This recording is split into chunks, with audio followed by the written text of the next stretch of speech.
ओम सजात्म स्वरूप परम गुरु शुद्ध चैतन्य स्वामी ने नमः। स्यदवाद नहीं षट द्रव्य गुण पर्याय और प्रमाण का, जड़ कर्म चेतन बंध का, हर कर्म के अवसान का, कह कर स्वरूप यथार्थ जग का, जो किया उपकार है उसके लिए जिन वाणी माँ को वंदना शतवारी है, वंदना शतवारी है। श्री प्रवचन सार जी में गाथा 84 में तीनों प्रकार के मोह को अनिष्ट कार्य का कारण कहकर उसका यानी 3 प्रकार के मोह का क्षय करने को सूत्र द्वारा कहते हैं। मोह रूप, राग रूप अथवा द्वेष रूप परिणमित जीव के विविध बंध होता है, इसलिए वे मोह राग द्वेष संपूर्णतया क्षय करने योग्य है। यदि मोक्ष को पाना है तो अब इसकी टीका में कहते हैं कि इस प्रकार तत्व अप्रतिपत्ति यानी वस्तु स्वरूप के अज्ञान से रुके हुए मोह रूप, राग रूप या द्वेष रूप परिणमित होते हुए इस जीव को यानी आत्मा को घास के ढेर से ढके हुए खड्डे को प्राप्त होने वाले हाथी की भांति हथिनी रूप कुट्टनी के शरीर में आसक्त हाथी की भांति और विरोधी हाथी को देखकर उत्तेजित होकर यानी उसकी ओर दौड़ते हुए हाथी की भांति विविध प्रकार का बंध होता है। हाथी हथिनी को भोगने के लिए जाता है तो खड्डे में गिरता है और बंध को प्राप्त होता है, या घास से ढके हुए खड्डे को पहचानता नहीं और घास खाने के लिए दौड़ता है, जाता है तो उसमें गिर जाता है, या विरोधी हाथी को देखकर उत्तेजित होकर दौड़ते हुए उसके बंध में आ जाता है।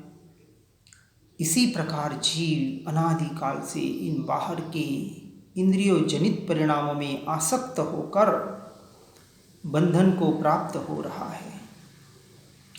इसलिए मुमुक्षु जीव को अनिष्ट कार्य करने वाले इस मोह, राग और द्वेष का यथावत निर्मूल नाश हो इस प्रकार क्षय करना चाहिए। ऐसा क्षय टेम्पररी नहीं, परमानेंट क्षय करना चाहिए। और सबसे पहले इस मोह इसलिए लिया है कि जो दर्शन मोह का विषय है, जिसे मिथ्यात्व और अज्ञान दशा कहा, जो राग द्वेष से भी खतरनाक है। तीव्र से तीव्र राग द्वेष हो तो भी उतना कर्म का बंध नहीं है। ये राग द्वेष अप्रत्याख्यानी प्रत्याख्यानी संचलन रूप में आता है और उसी भाव में क्षय हो सकता है, नाश हो सकता है, उसकी निर्जरा हो सकती है। परंतु अनंतानुबंधी बंद कराने वाला ये दर्शन मोह यानी ये मिथ्यात्व, ये अज्ञान दशा, ये देहात्म बुद्धि, अपने स्वरूप की पहचान न होना, जिस भी अपेक्षा से समझे, ये अनंत संसार को बढ़ाने वाला है। इसलिए इस मोह राग द्वेष को उनके चिन्हों लक्षणों के द्वारा पहचान कर उत्पन्न होते ही नष्ट कर देना चाहिए। ऐसी गाथा 85 में कहते हैं कि पदार्थ का अयथा ग्रहण अर्थात पदार्थों को जैसे हैं वैसे सत्य स्वरूप न मानकर उनके विषय में अन्यथा जो समझ है उसी का नाम मिथ्यात्व है। मिथ तत्व, खोटी समझ, विपरीत उल्टी समझ और तिर्यंच मनुष्यों के प्रति करुणा भाव तथा विषयों की संगति यानी इष्ट विषयों में प्रीति और अनिष्ट विषयों में अप्रीति, यह सब मोह के चिन्ह लक्षण है।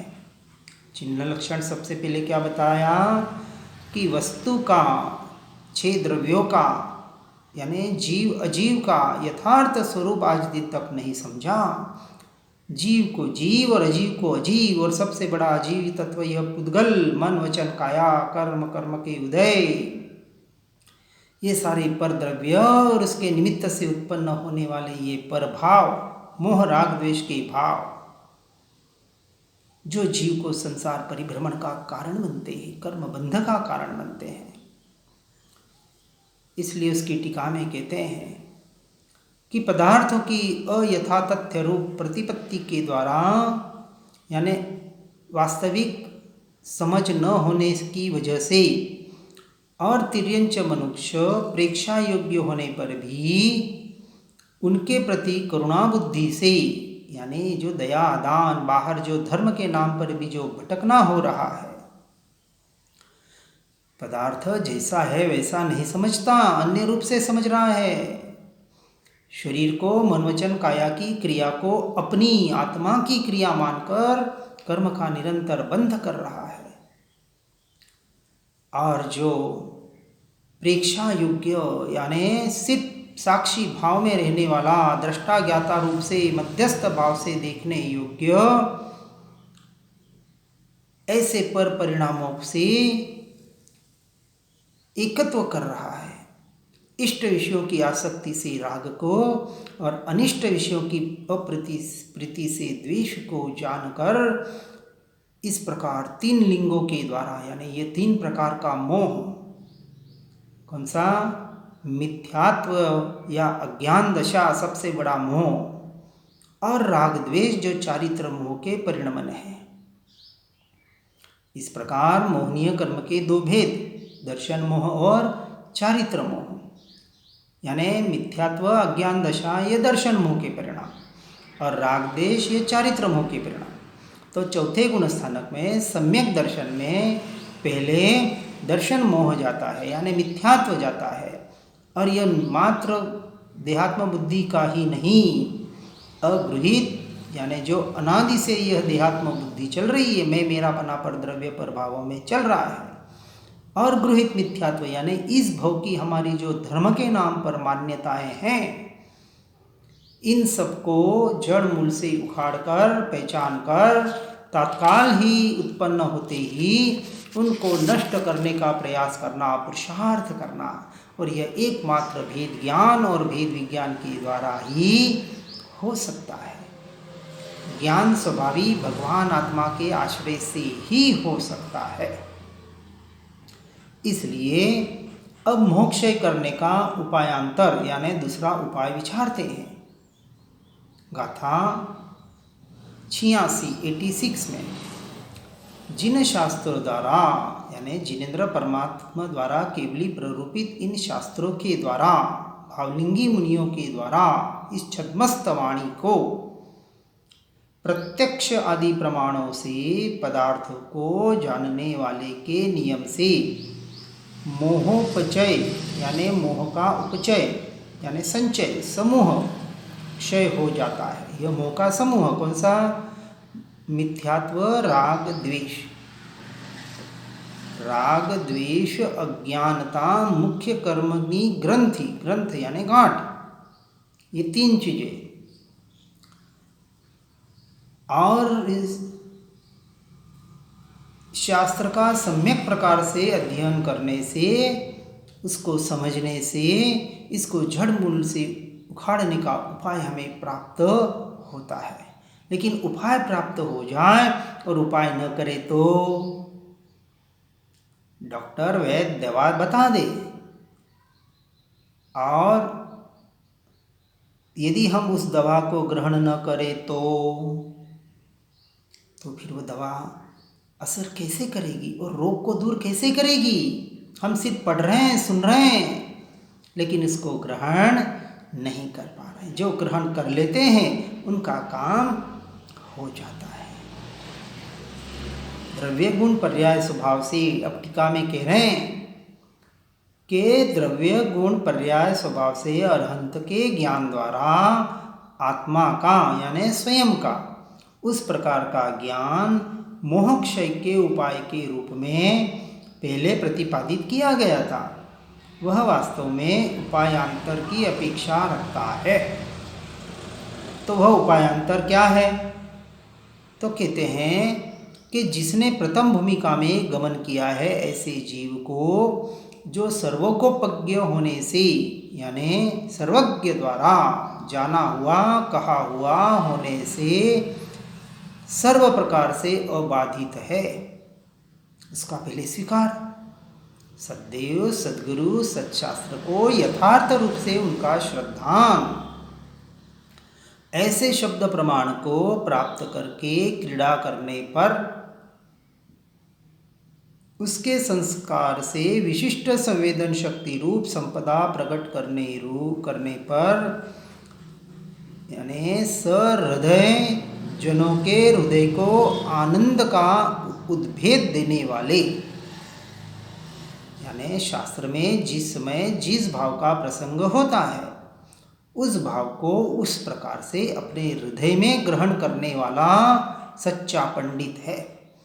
शास्त्र को पाठ करने वाला पंडित नहीं, कितनी गाथा याद कर ली, कितने शास्त्र पढ़ लिए, कितनी विद्वत्ता प्राप्त कर ली, डॉक्टरेट कर लिया, वो पंडित सच्चा नहीं, परंतु उनके भावों को ग्रहण करके अपने हृदय में ग्रहण करके उस रूप अपने जीवन को परिवर्तित करने वाला जीव, ऐसा बुद्धि प्राप्त जीव, ऐसा पंडित,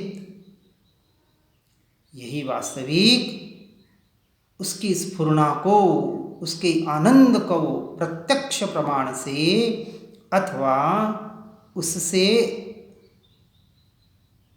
अविरुद्ध अन्य प्रमाण समूह से तत्वतः यानी यथार्थ रूप से समस्त वस्तु मात्र को जानने पर अतत्व अभिनिवेश के संस्कार क्षय करने में, यानी यथार्थ वस्तु स्वरूप से जो विपरीत अभिप्राय था अनादि का, यह अगृहित मिथ्यात्व और गृहित मिथ्यात्व यानी देहात्म बुद्धि और इस भव की हमने मत कुल परंपरा के जो हमारे आग्रह हैं, यहाँ से छूटने का वह प्रयास करता है।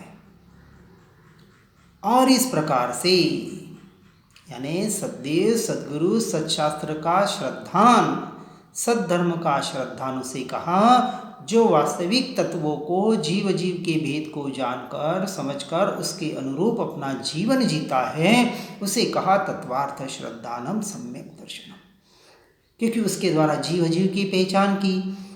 जीव ज्ञान स्वभावी है और ज्ञान का स्वभाव स्वपर प्रकाशक है, पर द्रव्य को प्रकाशित करते हुए स्व को ही प्रकाशित करता है। ऐसे स्व को प्रकाशित करने वाला स्वयं प्रकाश ज्ञान स्वभावी भगवान आत्मा वही मैं हूँ, ऐसा निर्णय। बस इतना ही इन सारे को यानी अज्ञान दशा को पहले दर्शन मोह को उखाड़ना और उसी के आधार पर पांचवें छठे गुणस्थानक में देशवीरति सर्ववीरति के द्वारा देश चारित्र और सकल चारित्र के द्वारा अपने अंतर्मुख होकर अपनी आत्मा में अनंत काल के लिए लीन होकर सर्व कर्मों का यानी 4 घाती कर्मों का 13वें गुणस्थानक में और 4 अघाती कर्मों का 14वें गुणस्थानक में क्षय करके अनंत काल के लिए अपने आत्मा में लीन होने रूप उस सिद्ध पद को प्राप्त करता है। पूरी क्रिया इतनी ही है। इसलिए मोह का क्षय करने में परम शब्द ब्रह्म की उपासना का भाव ज्ञान के अवलंबन द्वारा दृढ़ किए गए परिणाम से सम्यक प्रकार अभ्यास करना सो उपायांतर है। अभ्यास कैसे होना चाहिए? सम्यक प्रकार से। जो इच्छो परमार्थ तो करो सत्य पुरुषार्थ। यदि परमार्थ की इच्छा है, मोक्ष की मुक्ति की इच्छा है, तो पुरुषार्थ सत्य होना चाहिए। सत्य यानी आत्मरमणता के लक्ष्य से। इसलिए जो परिणाम भाव ज्ञान के अवलंबन से दृढ़ हो ऐसे परिणाम से द्रव्य श्रुत का अभ्यास करना। जो भी हम ये पढ़ रहे हैं, सुन रहे हैं, अपना सिर्फ नॉलेज बढ़ाने के लिए नहीं, लेकिन उसको सुनकर समझकर अपने जीवन को आत्ममय बनाने के लिए, यानी भाव ज्ञान के अवलंबन को दृढ़ करके अपने परिणामों के शुद्धि में वृद्धि, शुद्धोपयोग का जितना अभ्यास होगा उतना मोक्षय कर्मक्षय करने के लिए यह उपाय है। इसके अलावा दूसरा कोई उपाय नहीं है।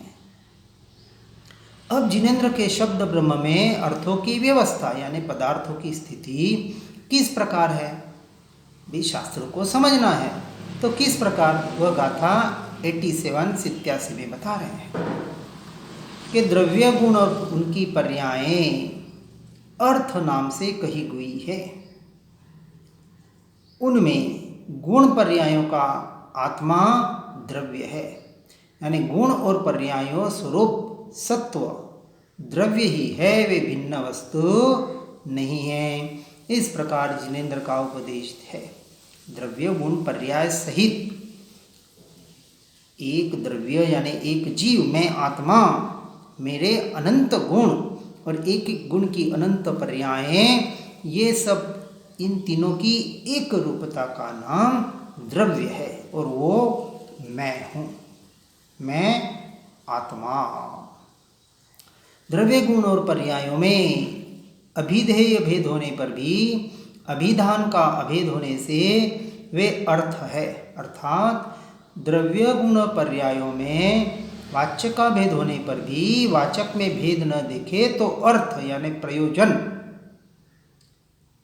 नए निक्षेप प्रमाण के आधार पर, सप्तभंगी के आधार पर, स्याद्वात शैली के आधार पर द्रव्य, उसके अनंत गुण, उसके अनंत पर्यायें, उनको भेद से समझाते हैं और फिर भेद के द्वारा अभेद में ले जाने का प्रयास करवाते हैं।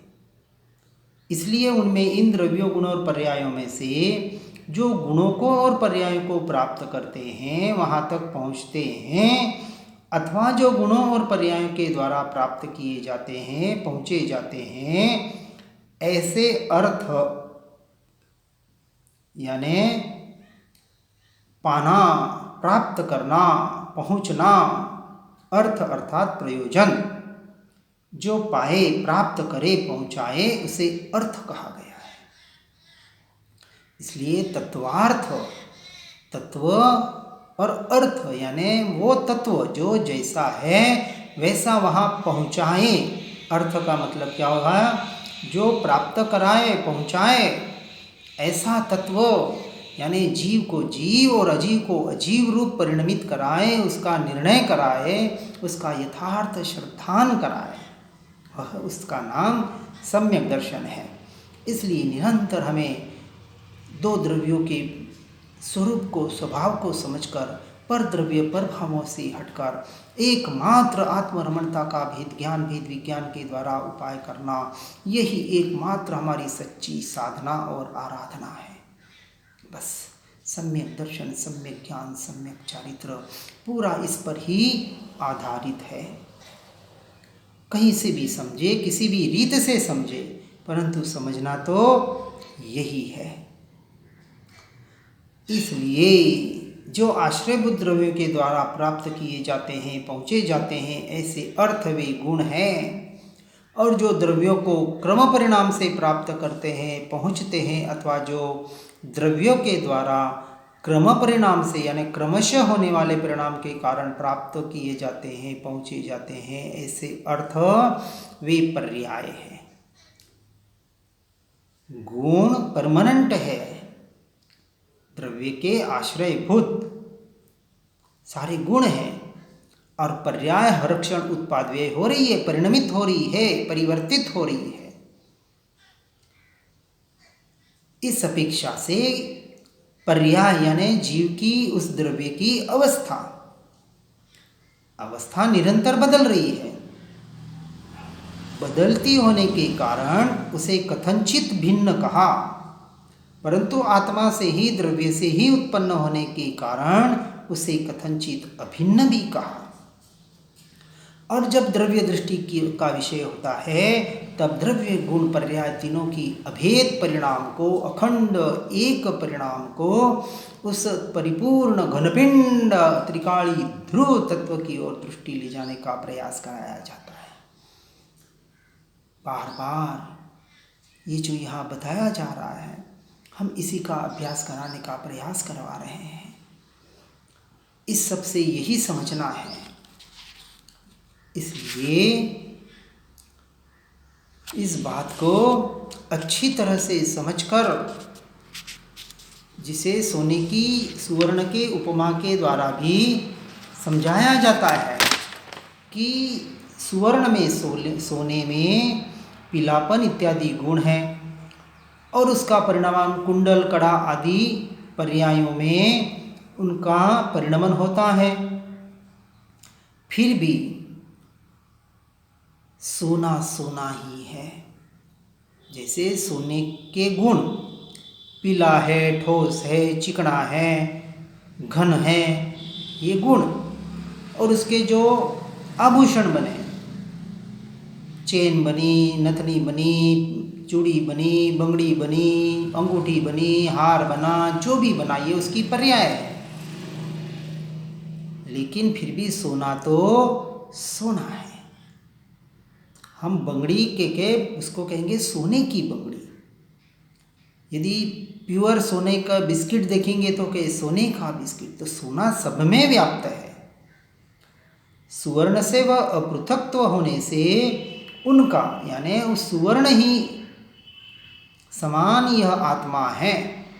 जैसे सोना इन उसके गुणों से, उसकी पर्यायों से, अवस्थाओं से अभिन्न है, उसी तरह आत्मा अपने अनंत गुणों से दर्शन, ज्ञान, चारित्र, वीर्य, सुख आदि गुण और उनकी जो निरंतर ये जो पर्याय, देखना, जानना, एकत्व करना, पुरुषार्थ, ये सारी पर्यायें, इन सबको पीकर बैठा हुआ ऐसा यह परिपूर्ण घनपिंड आत्मा जो हमारे दृष्टि का विषय बने। इस प्रकार से उन द्रव्य गुण पर्यायों में, गुण पर्यायों का द्रव्य से अपृथकत्व होने से उनका द्रव्य ही आत्मा है। इस प्रकार से द्रव्य ही गुण और पर्यायों का आत्मा स्वरूप सर्वस्व सत्व है। इस प्रकार से दृष्टि करके निरंतर अपनी आत्मा में रमणता करने का प्रयास और पुरुषार्थ हर जीव करे, इस बात को गहराई से हमें यहाँ समझाने का प्रयास किया जा रहा है। करना तो वही काम है, भेद ज्ञान और भेद विज्ञान के द्वारा आत्मरमणता। आत्म ही है देव हमारे, आत्म ही सद्गुरु भाई। आत्मशास्त्र है धर्म, आत्म ही तीर्थ, आत्म ही सुखदाई। आत्म मन नहीं है रत्नत्रय पुरित अवगाहन सुखधाम। ऐसे देव शास्त्र सद्गुरु को, धर्म तीर्थ को सतत प्रणाम। धर्म तीर्थ को सतत प्रणाम।